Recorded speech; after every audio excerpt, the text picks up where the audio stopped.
Hello, everyone, and welcome back to another episode of Cold Red. I'm Ray Carr, and with me always is Jim Fitzgerald, who we like to call Fitz.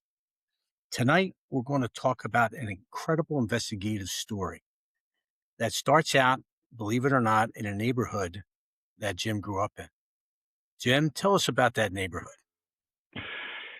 Yeah, I'm presently narrating my first book, A Journey to the Center of the Mind, Book One, and it's all about growing up in the Olney neighborhood of Philadelphia, and uh, and it's very interesting in the early summer realizing that this case had broke at the intersection of Fourth Street and Chew Avenue, literally 3 blocks from the house where I used to live, in the row home, and this is a twin home, if you will, a side by side that I must have walked past or rode my bike past 200 times as a kid. It was my way to the main avenue where all the stores were, Fifth Street, where you do your shopping and five and dimes and stores like that. And to read now, and the neighborhood certainly changed to some degree over the last few decades.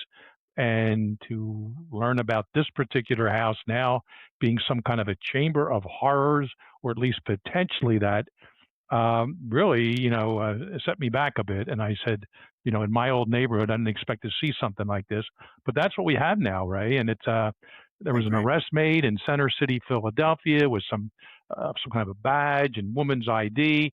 They track it back. There's missing women. I think at least 4 women now connected to this house, and the owner, Eugene Horsch. They're all missing. The police, FBI are digging it up. Ray, why don't you take us from there and what you know about it so far? Jim, this is a great example of how a unrelated arrest suddenly opens a door to an entirely different investigation. Back in June 19th, Eugene Horsch, he was encountered in Independence Hall, and he was with a woman. Investigators say that he had illegal firearms on him, drugs, and federal law enforcement credentials that were fraudulent. The woman had identification bearing the name of Blair Tanzilla, a woman who had been missing for years. This led them back to his property in Olney. Now, the point here, Jim, is that the arrest didn't solve this missing person case of Blair, but it gave the investigators a reason to look somewhere where they hadn't looked before, which I think is really important. Well, yeah, and once they started digging a little deeper, literally in terms of the front and backyard of this house, and certainly opening up walls, et cetera, down in the house itself, they started learning a lot of different things, and Yeah, uh, and that includes, somehow associated with this house, there are 4 different women that are missing associated with this. Jim, you say, you mentioned House of Horrors. I made a list of some of the things that were found, reportedly found on this property. One was a chemical laboratory setup. Who has that in their home? A 55-gallon drum that was connected to water lines, a pipes and plumbing that investigators had to excavate. There was several firearms and a lot of ammunition.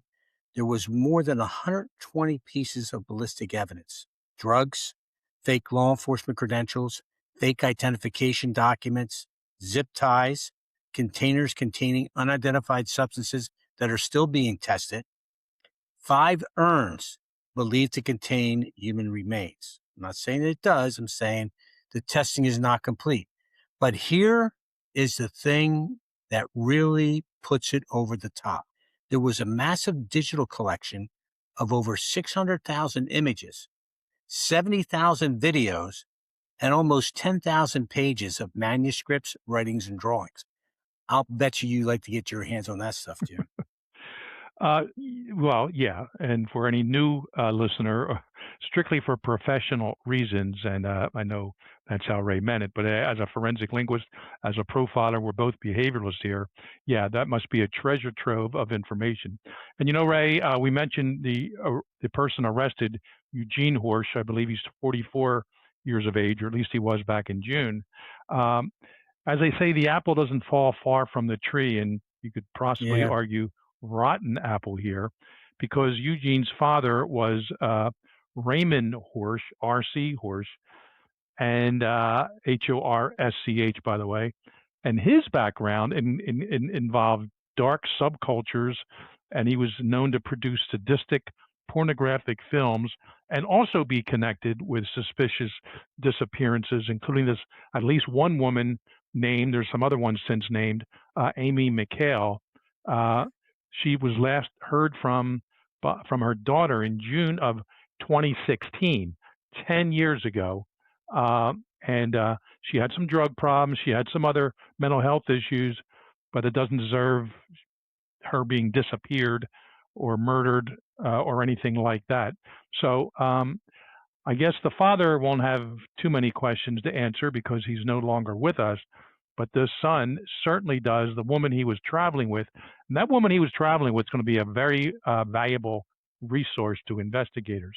They may have to give her some kind of immunity, some kind of a deal, but she could probably open up a lot of doors, a lot of windows, a lot of cans of worms about this guy, and really lead the police to where they have to go.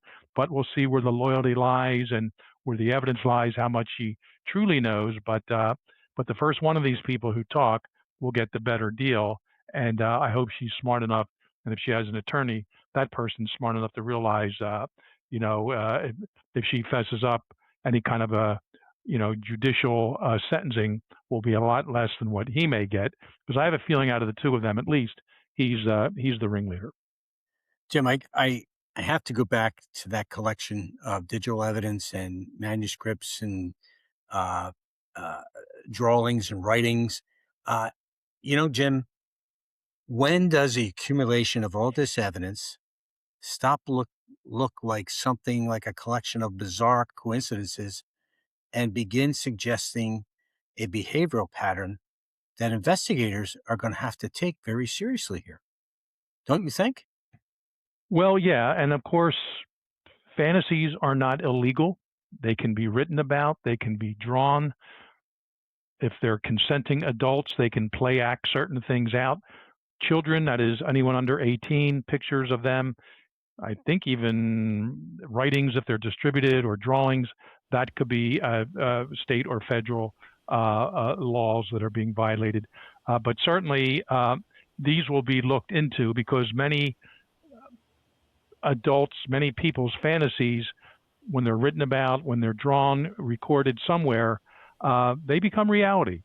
And depending when these artifacts, this memorabilia was all started, how many years or even decades ago did the father do some of this, and the son picked up on it?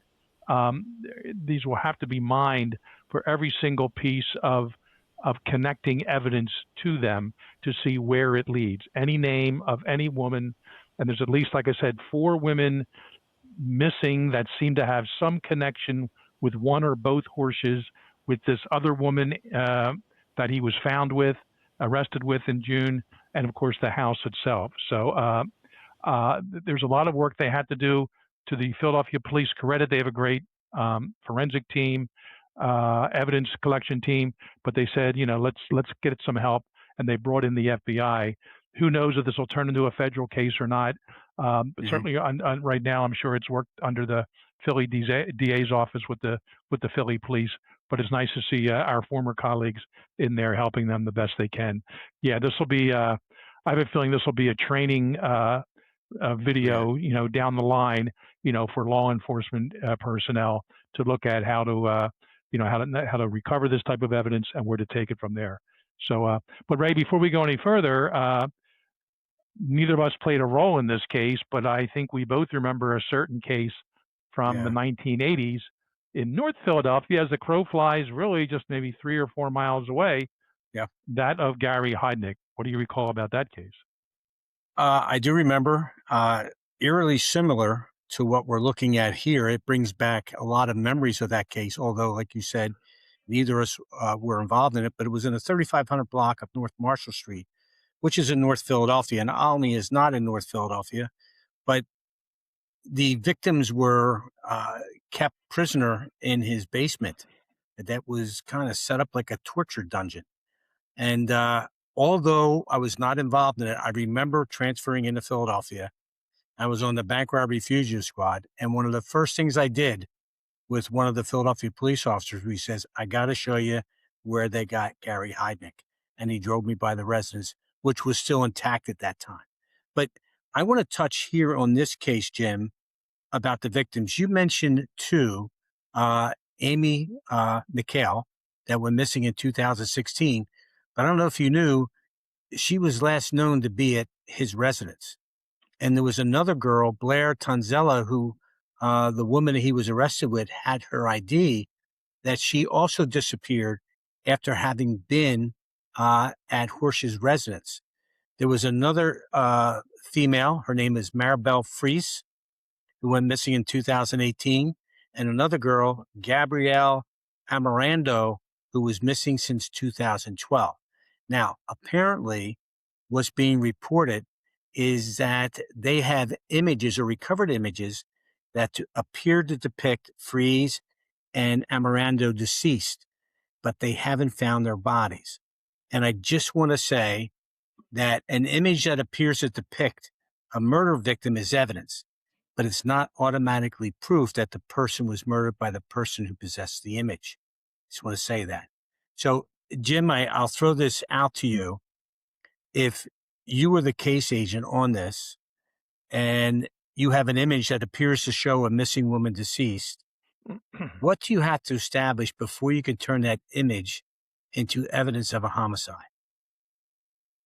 Well, I would bring in the best digital or photographic experts first of all, and they'd go the best source we could, whatever the camera camera or computer drive where this image was found, and do our best to determine, is it AI, is it CGI, Mm-hmm. is it somehow falsely, or I should say digitally created, and that's from the technical side of things. I would also want to I wouldn't want to show a graphic picture to, first of all, I want to identify the person in the picture. And I know you mentioned 4 names, and I think they've been positively identified, but I'd also want to make sure every check possible through social media, through records, archives, arrests, nationwide, are these women still alive? And obviously even take their DNA. We know who they are, or we certainly think we know who they Mm-hmm. are, and do all kinds of familial genealogical checks there, and next of kin, what have you. You may not even have to go through the DNA part, but just as a super precaution there. And Ray, I'll tell you, and you know this as well as I do, nationwide, probably worldwide, there have been no body cases prosecuted with less evidence than the Yes. picture of a dead body of a man or a woman, whoever it may be. So if these pictures can be determined, even if the woman's alive in the picture, that certainly shows that the Horsch father or son or both had some connection to them, and that's going to be a strong circumstantial piece of evidence to present to a jury. But then if it's actually a body and the wounds, obviously a pathologist, forensic pathologist, can't necessarily give cause or manner of death strictly from a photograph, but they can certainly comment on injury patterns where they're found, if they're lethal, toxic, whatever the description may be. So, yeah, you put all those factors together, and if you're going to have a no body case, as an investigator or a prosecutor, I would definitely prefer to have pictures of that person found in the home of someone who could be a likely suspect and who certainly has a seemingly predisposition to abusing women, if not other people, completely. So I think this case is being built very slowly but surely, and the younger Horsch, Eugene, is being held on other charges, and I think it's only a matter of time before we see one or more of these homicide charges filed against them. I agree with you, Jim. I want to kind of shift a little bit and talk about Eugene Horsch, since you kind of brought him up. He's 44 years old. He has a significant criminal history that involves drugs and other offenses. His current federal cases involve firearms and now having federal identification that is fraudulent. He's not been charged with abducting anybody. He's not been charged of abducting any missing women or murdering any missing women. But I think the question here that investigators need to examine is what behavior characteristics are they looking for with someone that may be connected to these multiple disappearances. And I think one thing that I've seen, especially when you go back to Heidnik, and I'm not saying that he's the same type of individual as Gary Heidnik, but I'm thinking victim selection. What are the similarities among all these women? Does the person repeatedly seek control over vulnerable people? And I think that can really be determined by the women he was with. How vulnerable is she, and how controlling was he of her? And he has access, but you know how Jim and Heidnik use women to lure other women into his home, where and a lot of times pedophiles do that. Uh, Heidnik did it. I don't know if this individual did it, but he has all these fake IDs. He's got an enormous collection of all these writings and images. Uh, you know, Jim, I got to ask you this: when does fantasy become behavior in this?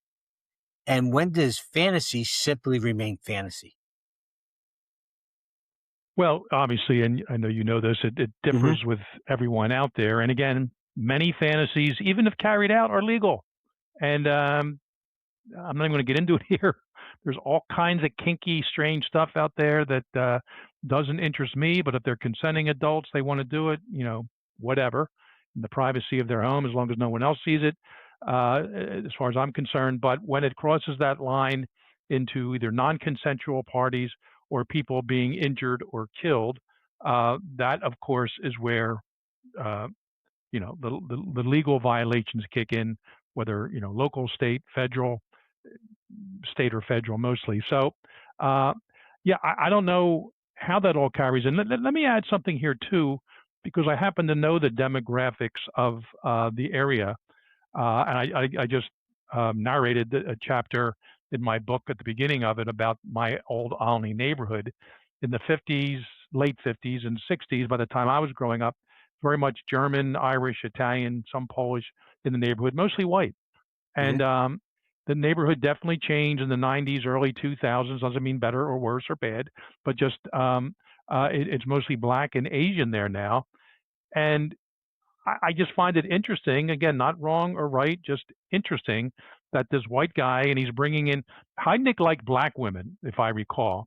Most of his victims were local black women, some prostitutes, sex workers, whatever they call them, but back then prostitutes. I'm not sure these women, but he's white. They seem to be white. His father was white. It's just interesting how he almost didn't. Everyone fits in wherever they want to live. I'm not trying to be discriminatory here, but we all know certain neighborhoods have certain reflections, and that's in my old Olney neighborhood. It's like I said, mostly black and Asian, and he's obviously fit in there very comfortably. He may have scared some of his neighbors, Yeah. hardworking people. You can see some boarded up houses. The connecting house to him seems to be boarded up. Who knows if he had access to that? I'm sure police are getting a search warrant. Who knows what he could have pushed in some of the plywood blocking the windows, things like that.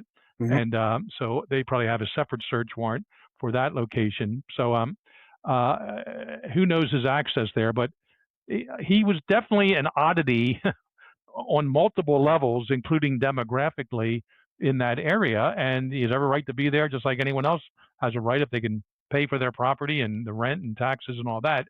But I'm he just had to be a person that others were saying, let's stay away from this guy. He doesn't seem to he seems to have aberrant behaviors that I don't think any of us or our kids, younger or older teens, whatever, should have anything to do with. And I have a feeling that may be the case. I'm sure they're interviewing a lot of neighbors around there, saying, "What did you know about this guy? What did you hear at night? What kind of people went in and out? What kind of police calls were there over the years?" I'm sure that's been done already. So it's just it's a really strange situation in that particular neighborhood, and It's weird. All the cases I've discussed, and you too, Ray, and around the world, and certainly around the U.S. Here's one that happened in literally my own backyard, Right. albeit from earlier in my life. But there's a VFW right across the street. I think two barber shops on Chew right there. There's a flower shop Mhm. at Fourth and Chew. I can picture all these places now. I had some friends that lived on Chew Avenue, and now to see this house, the pictures of it, and the drone shots and everything, yeah, that's the place. And whoever knew that, a few decades later, this kind of aberrant behavior would take place within. And I just hope let's hope that some of these women are in fact alive, but if not, let's hope they can find their remains, give closure to the family, and get this guy convicted and put away. As we know, he's innocent until proven guilty. But Right. if in fact these women can be associated with him, and the evidence points to it, I hope he gets whoever's involved with these missing women. I hope they get a lengthy prison stay. Jim, I think the biggest investigative question here is how many victims are we really talking about here? Sure. And I really think that investigators are going to need to determine a pattern. So if I'm looking at this, Jim, I'm going to start building a victimology matrix. Mhm. And I'm going to look at the who, when, where, how, and the relationship. Like the who, I'm going to look at the who they are, their background, their last known contact, the when, the where, last known location. What were the circumstances of their disappearances? Did they have a connection to Eugene Horsch? And you can go on and on, but I'm going to look at that. And Jim, and I'll throw this one more question out to you. What would convince you that we're not looking at four separate missing person cases, but one offender or one location connecting multiple victims? What would convince you? It would take a whole lot to convince me that these four, at least four missing women who so far have direct lines, I believe, not even dotted lines, connected to that house at Fourth and Chew uh, in Philadelphia. It would take a whole lot to convince me that they are independently missing with no connection to this Horsch person.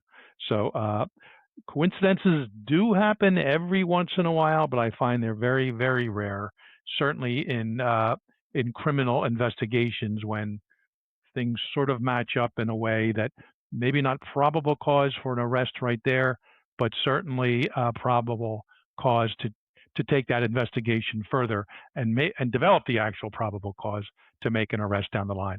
I would be very surprised if these weren't related. Now, is the father more, the deceased father, Raymond Horsch, the one involved in some of the missing women, and Eugene some others, or maybe none at all? Who knows?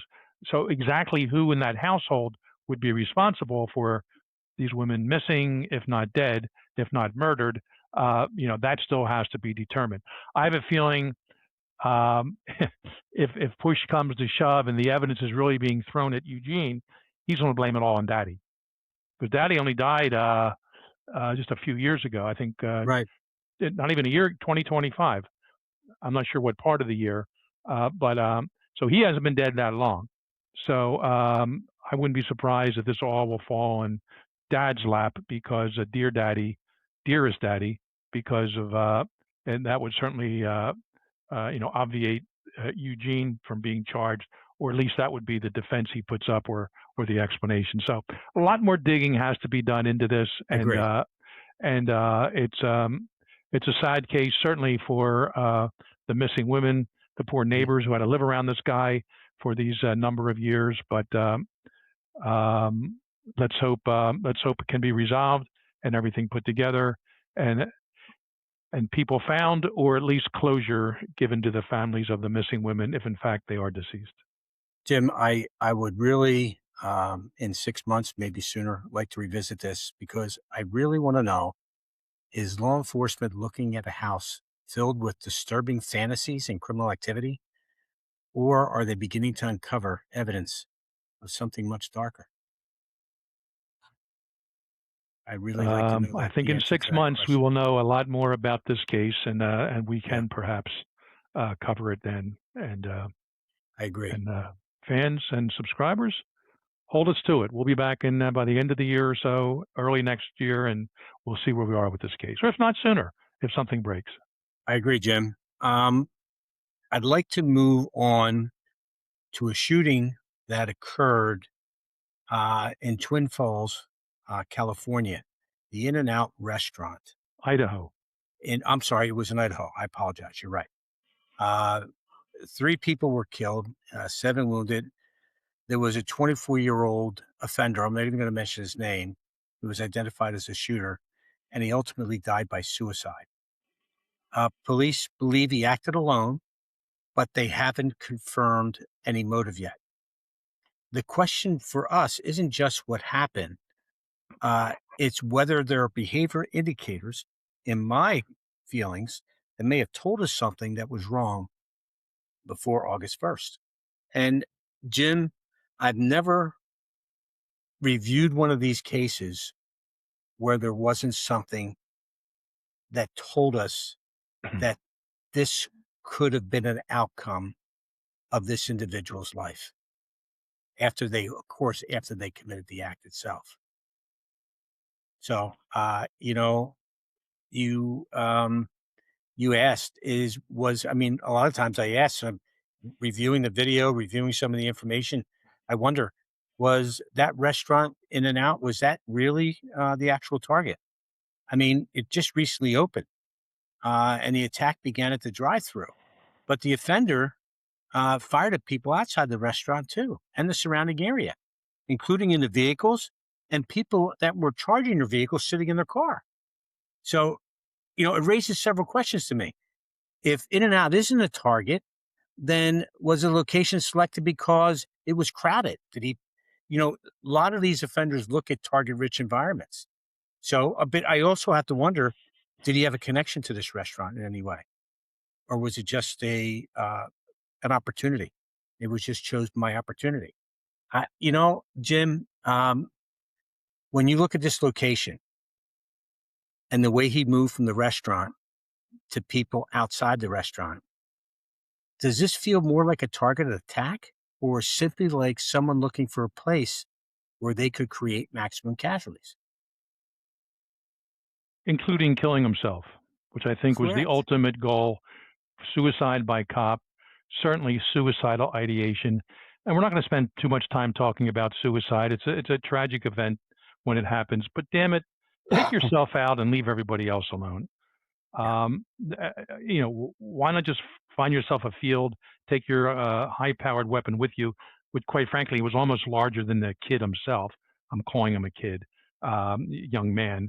It looks like a skinny kind of a runt. I wouldn't be surprised if he's an incel, involuntary celibate. Um, so obviously there will be a psychological autopsy undertaken. We've explained that here before. The physical autopsy naturally is done by forensic pathologists, blood tox, all those type things.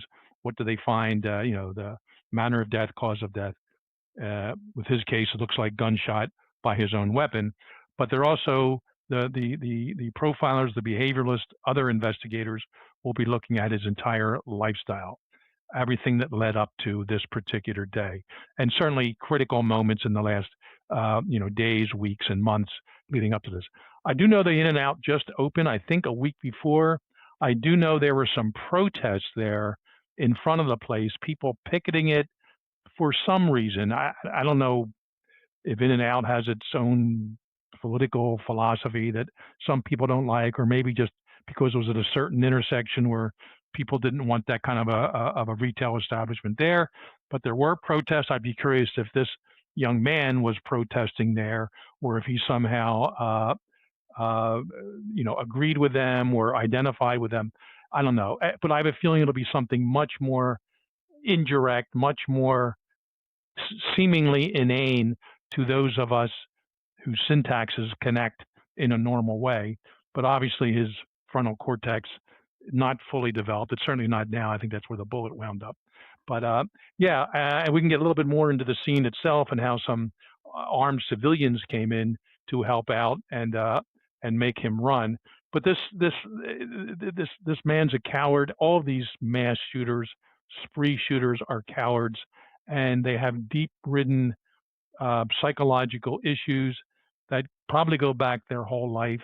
And we're going to have high school classmates they're talking to, grade school, someone that maybe worked with them, maybe the one girl he ever dated. And who knows if he even dated girls. I don't know, and I don't care about that part. But there's going to be some issues that come out that he just was a non-functional, from a personality perspective, he was highly dysfunctional within our society. And he somehow got his hands on a weapon. It made him feel big and strong. And But other people with their own weapons who seemingly knew how to use them were Yeah. ultimately what led to his demise. Jim, there's been some public information that I found when I was researching this that I find interesting because it offers a contradiction to what we're talking about. It was a former college acquaintance of the offender who described him as introverted and pretty chill, wherever that means. He attended a college in southern Idaho, but he didn't graduate. He was impeached. I mean, impeached from student government because he didn't participate. And some of these searches that they did on him found no criminal history in either Idaho or Arizona. Now, you and I both know that there is no profile for a mass shooter. However, if I'm looking at this and I'm looking at this type of offender, some of the things that I'm going to look at in his background, I'm going to look at, uh, you know, what's up with the introversion? Was he socially isolated? Um, what happened in school? Why did he fail out of both student government and school? Uh, Not to mention impeached, whatever that Correct. means at the Well, college level. exactly. I mean, in other words, I'm thinking he was thrown out of the club. That's what I believe it means. But he apparently all these individuals have grievances, and they're probably not visible to outsiders. However, there's always going to be changes in behavior prior to the attack. I want to know, what did he say? There's always, Jim, you and I talk about this a lot, leakage. There's always leakage of behavior. Did that any of that changes or leakage occur to people that were close to him? Did he all of a sudden he have a fascination with weapons, or did he always engage with weapons? Was there a sudden withdrawal? Was there changes in his online behavior? What was he searching for online? Did he have a recent acquisition of weapons? All these things are pre-behavior indicators. But the biggest one that I would want to know, looking at his background, is if there was a triggering event that occurred in his life a couple weeks, a month, a couple months beforehand that caused him to go down this dark road. Ray and I've gone back in time with the two of us a few times on our various podcasts, certainly called Red and Others, and I learned a lot from the Brown University shooting back in December. You and I were on Cold Red. We did some other news shows about it. That person held a grief for 25 years from the Yeah, university itself, and he held it almost 30 years going back to Lisbon, Portugal, for the sure. professor that he wound up killing at MIT. I was always the one, I said it in the earlier case we discussed, how many weeks or months or years did someone go back holding these grievances, these issues. Um, so, I mean, this guy is young, obviously. I think he's only 23 or so. So it's not going to go back decades, but it could certainly go back to, his childhood in the Ben Salem Police Department. You talk about being taken by the Gary Heidnik house.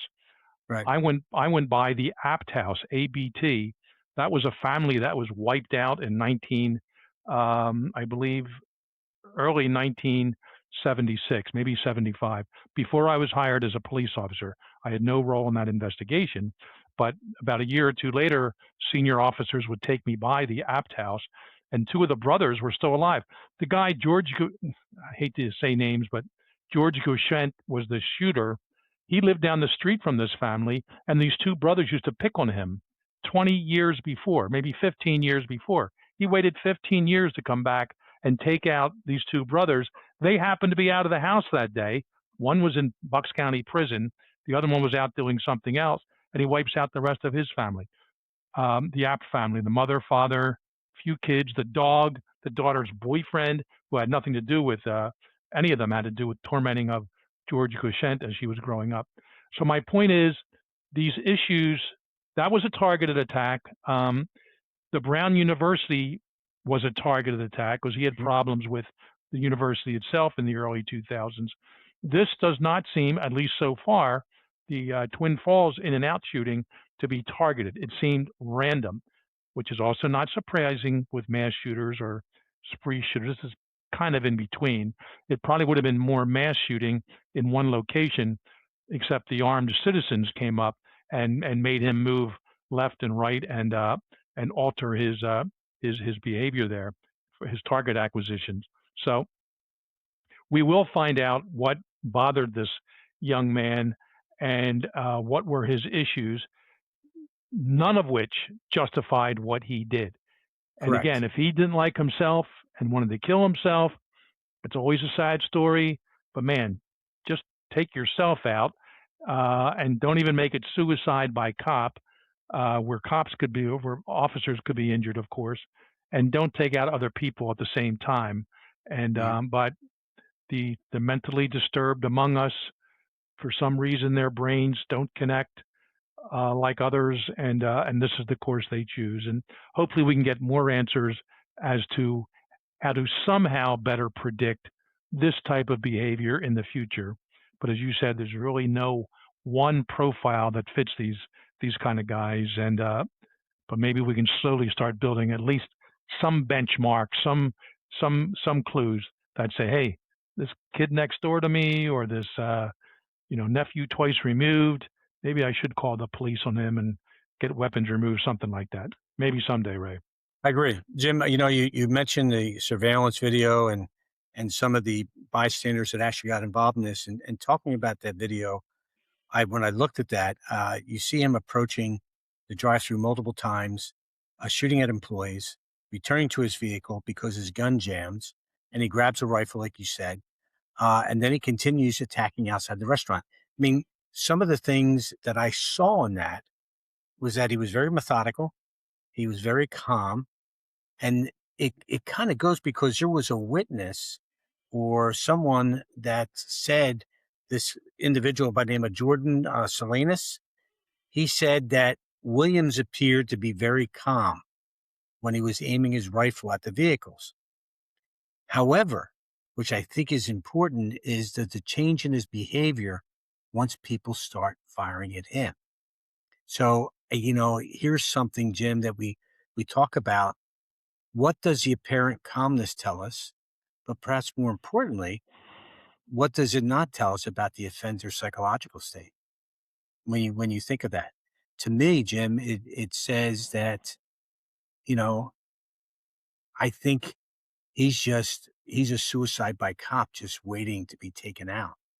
But, a lot of people, multiple people, excuse me, who took action, including this Idaho State police trooper, and armed civilians, they ran towards the gunfire, which police officers do.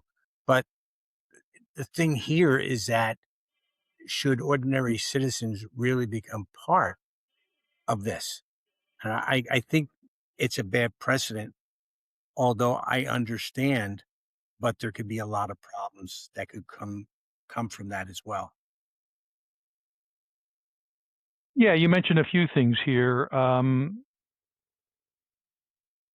Ray, I know you and I have talked, and we've both been, what, about 65 years between us in law enforcement, and we've both been in tactical situations, guns pulled. I've been around when gunshots were fired. I never had to pull my trigger in anger, as we like to say, but I still envision every time I go out, whether I'm armed or not. I don't have to announce that here, but I envision how I would handle a certain situation. And what concerns me the most is the concept of friendly fire, because the police are getting a call over the call comes in through 911. Police dispatch puts out the radio call, man with a gun shots fired, active shooter, whatever the terminology, at this mall, this shopping center, this church, and we'll say one of us is there armed. I want to make sure that when the police show up, if I'm taking shots at the bad guy, that the officer doesn't see me and think I'm the bad guy and take me out. And maybe when all the investigation is done, it may be a clean shooting. I'm using air quotes if you're only listening, not Mhm. watching. But I still don't want to be a victim of even a clean shooting on a law enforcement officer's part. So I know I've told people I'm with, if it ever came down to it, call 911 and say there's an FBI agent on the scene. Don't even worry about retired. I'm not trying to arrest anybody or pretend I'm something that I'm not. Right. Just FBI on the scene, blue striped shirt or solid blue shirt like you're wearing, and just to let them know, armed, and let the officer know at least to think twice when they're acquiring their target and they're making sure. And I would know at the same time, keep my gun holstered until I know I have a practical, lethal shot at the individual. So a little bit off on a tangent there, but I am not going to be the one that says I'm a big supporter of the Second Amendment.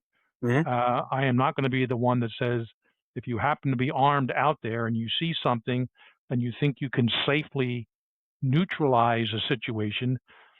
And let's be clear, neither police nor these armed civilians or off-duty police, they didn't shoot this guy. But it Right. seems they clearly forced his hand. And I heard the interview of the one guy. He had a suppressor on his weapon. The thing was about 18 inches long, fully legal, no doubt, in Idaho.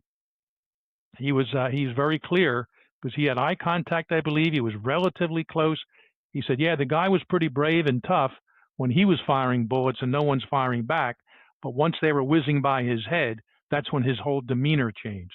That's when his whole sort of persona changed, and he had to, run left, run right, and basically, I'm not sure at that point if he had acquired any more victims or not, but it certainly wouldn't have been the mass casualty count that it could have been without these men who did in Correct. fact confront him. So there's even a state trooper. He must have jumped over the counter.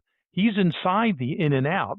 He has a Mhm. white T-shirt and he has a weapon in his hand, and he's getting everyone down on the floor. He's still standing. He's looking out the drive-through window. I mean, hats off to a number of people in this case that definitely saved lives. And my heart goes out to the friends and families of the murdered and injured here, all for what, for who, Fine we too, just Jim. don't know yet. Jim, that's you because you engaged in this thing. There was a question that came from one of our listeners. Should an armed civilian engage in an active shooting? You kind of answered this. Um, from a tactical perspective, my first advice is don't assume that being armed means that you should engage. Your primary responsibility is survival, and you want to you get yourself and all other innocent people away from the threat. You know, you want to you don't only consider engaging in this type of situation if there is immediate and unavoidable threat to your life or someone else's life. There's no other option here. Hopefully, the person doing this has some training that they're able to do that. I'm thinking they're carrying a gun. I'm hoping they have some training. But Jim, you mentioned this too. The greatest danger to not only you as a civilian, but to law enforcement officers is friendly fire and mistaken identity. Okay. Look, every time one of these things gets called out, there's always a call out that if we're there and I'm not in uniform, plain clothes officers on site. Responding officers are not going to know who the armed civilian is here, guys. An individual holding a firearm may look exactly like the shooter to the officers arriving. And remember, the officers are under tremendous stress. So I would not engage if you're a civilian. Like Jim said, I would not, I would avoid moving in any direction toward responding officers as well. Put your gun in your holster, right? And just stay somewhere where you're safe and follow instructions of the officer when he calls you out. Get your hands up. Don't go to your weapon. Remember, things are very, very stressful during these times. Yeah, I'll just close with that question that, in the last 25 years, if you're off duty or you're retired like us, or even if you're a civilian with a weapon, you witness some situation like this, unless that gun is right in your face, the first thing you want to pull out of your pocket, not your holster, is your cell phone and get on Yes. 911 and give an accurate description the best you can. If there's a vehicle, even the tag number. And if you can stay still and protect yourself and whomever you're with, that's fine. If other people are being actively shot and engaged or murdered, that's a decision that the individual who may have a weapon will have to decide. Um, and I'm not going to lay out a rule here. I know you're not either, Ray, but I Mm. would say go on the phone first, be that voice, be that inside voice to the 911 dispatcher to talk to the police by radio. But you know, if you think other lives, the police aren't there yet, other lives are at stake, you think you have a shot or an opportunity, be be willing to take it. Most of these people operate on their own, but always be aware of perhaps they have backup, they have a co-conspirator with them, and you take out one guy, there's his buddy. I'm thinking like a terrorist event, where there's shootings involved, and there may be, some kind of a planned attack for, political reasons of some sort. There may be more people then, but so just always keep your eyes open for other bad guys, also other police. And once you see the police pull up, again, if you are armed and you've engaged the bad guy, put the gun back in the holster and put your hands out. That's all the police officer wants to see. And so, yeah, use Good your own advice, Jim. discretion when it Good comes to this. advice, Jimmy. I'll tell you. Another question that came through, Jim, uh, asked of me by the audience. What would be your advice to people stuck in their cars or gridlocked during an active shooter? Well, first of all, if you're stuck in your vehicle during an active shooter event, it's not the greatest place to be because you're still open. But it's generally better protection than you getting out and running somewhere where you have no idea where the threat is. So if you can drive away, if you're in your vehicle and you can drive away, by all means do it. If you're not able to do that, then I'm going to say stay in your vehicle, lock your doors, turn off your engine, all right, and duck underneath, all right, as best you can. Because remember, these offenders are looking for people that they can see. If they don't see you, they may move by you. I think what you have to understand, there's a difference when we used to use from tactical standpoint, there's a difference between concealment and cover. Concealment is not cover. A car can provide you some protection from certain threats, but it's not a guarantee against gunfire. And I can tell you that because I've been involved in one shootout where gunfire was into a vehicle and some of the rounds went through the vehicle and struck the occupants and others did not. So always remember, follow the instructions of law enforcement when they arrive. That's the most important thing to do. I would also say every situation has to be decided on its own merits. You're in a long line and your car cannot go anywhere, and you see someone with multiple weapons, long rifles, whatever, and they're just walking down car to car to car. You also have to ask, do you have kids in the car? Do you have other people? It gets so complicated here. But ultimately, the goal is to survive, and you don't leave the kids in the car, of course. You try to get them out. But do you also want to be just a sitting target in a fetal position on the floor of your car? I don't think you want that either. So it's a tough call. And if we all had bulletproof glass and the car doors locked, of course, that makes a big difference. But that's not how our cars are designed. Only certain dignitaries have that. So if people are far enough away, 4 to 5 cars up, and I'm not even saying lock in on that number, but and you think you can go out the opposite side and crawl away, you may want to consider that too. But so every situation just will dictate the best decision for someone to make there. Jim, there's a question here for you. It says, Fitz, having lived right down the street from the Alney House of Horrors, and I know it's been quite some time, but based on your recollection, are there any subtle neighborhood indicators or blind spots that allowed this house or this individual to stay hidden for all the years that he did?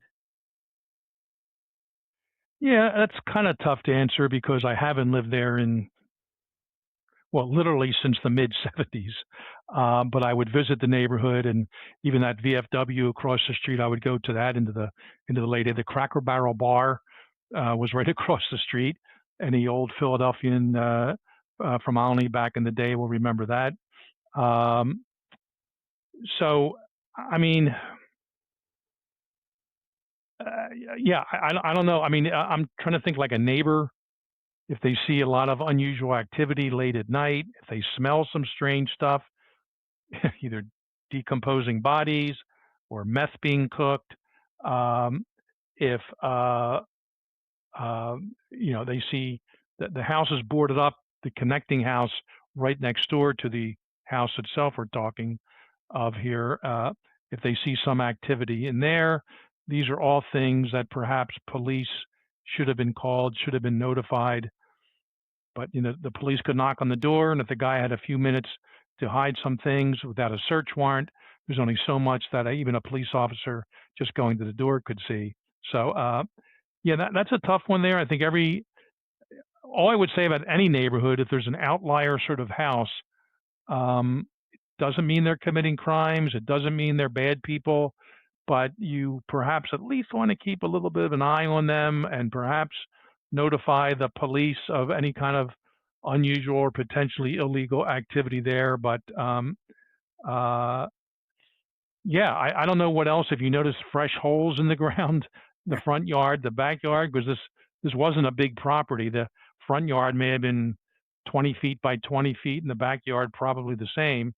You see some fresh holes or some diggings, and it really shouldn't be, um, unless they dug out a tree stump or got rid of an old oil, tank underneath, which I don't think they had oil tanks in Alney. Uh, I would say, report something like that. Otherwise, yeah, a house like that, it's almost like an island in that particular neighborhood of the kind of stuff that was going on and the people living in it. And I would just say if you have a chance to monitor something like that and you see some unusual behavior, copy tags down and let the police know at some point of the accumulated evidence you have. Certainly screaming, yelling, like I said, strange odors, all those types of things would mean perhaps something untoward is going in there. But if this guy got away with this, including with his father all these years, um, um, who knows? Maybe no one saw anything that unusual on the outside. Jim, having grown up in Philadelphia, spending not my whole childhood, but a large portion of my childhood, I always found that everybody knew your business. Everybody was into your business. You couldn't, especially in South Philly. I don't, in Northeast Philadelphia, all the neighbors knew everything about everybody. And if someone's behavior was strange or odd, that was noticed by neighbors. You have a bar across the street. That's a hunting ground. Did he frequent that bar? Did he drink in that bar? Did any of the targets, the victims and maybe more victims, did they frequent that bar? How many people from that neighborhood disappeared? All those questions. There's a lot of questions that I have that if I was running this case, those are some of the areas that I would look in. One And I'll more tell you, question. Go ahead. I'm sorry. just let me add to this. We didn't use this term. I think in so many words we did. It seems like dad or son or both were preferential offenders. They Correct. liked women who sort of look alike, either with mental health and or drug related issues, and probably estranged from families. We don't know that for a fact with everyone, but that's probably the type of women that this person was attracted to, and they seem to all be white in this case. And I would say, for the Philly police and even the various Bucks, Montgo, and Chester and Delaware counties outside, you have anyone missing that kind of fits that description, probably from the last 15 years, you may want to check, this guy's Rolodex. And I mean that by, the records on his computer, photographs, things like that. And you may not necessarily solve your case, but you'll at least know this woman had some connection to that house, and they could be, their disappearance is connected to father and or son. The last question here, before we wrap up, Jim, is given that the FBI stepped in to handle the digital and physical evidence processing, what makes a federal takeover critical in a localized case like this? And I have one word for that, and it's called resources. The amount of resources that the FBI brings to the table is second to none. The outflow of money, the outflow of expertise, it's just overwhelming. And it's and police officers know that.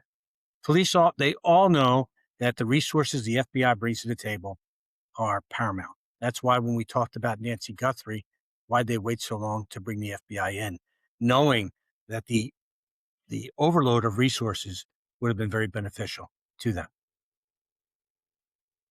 Yeah, and in that question, I think the word was takeover. This is not a federal takeover of this case, and we're not criticizing the person who asked the question. It's but the nomenclature can be important. They've come in and they're assisting a resource, as Ray said, and helping out. They were no doubt, and they didn't just show up on their own that day. They were invited by the Philly PD. Homicides, even the most bizarre number of murder victims, et cetera, with very few exceptions, they're state cases. The city or state will do the prosecution. Only if it's federal agents or judges, Indian reservations, things like that, does the FBI then have jurisdiction. So, this was done with a memorandum of understanding, no doubt, and the Philly police welcome that. And I would like to say here is that no one's saying individual FBI agents are better or smarter than individual Philly police detectives. We're never saying that. It's just that, as Ray said, the resources the feds have are so much more are so much higher and so much more advanced in many cases than local and state municipalities. So why not? We're all paying the tax money for it anyway. So why not the local jurisdictions take advantage of it? They did in this case, and I'm sure it helped them. Just a question of when it all gets put together. Ray, why don't I take us out of here? Yep, absolutely, Jim. Everyone, thanks for listening to this episode of Cold Red. Please subscribe to the Cold Red podcast and follow us on all Cold Red podcast social media platforms. Check out our blog at coldredpodcast.com. I want to thank Matt McLaughlin, Matt Robinson, our producers, Rick Schilling, our music coordinator, and let you know that we will be back before very long with another episode of Cold Red. Until then, stay safe and be aware of your surroundings. It might just save your life. And stay away from any houses at 4th and Shoe in the Olney neighborhood of Philadelphia. Everyone, we will see you next time on Cold Red.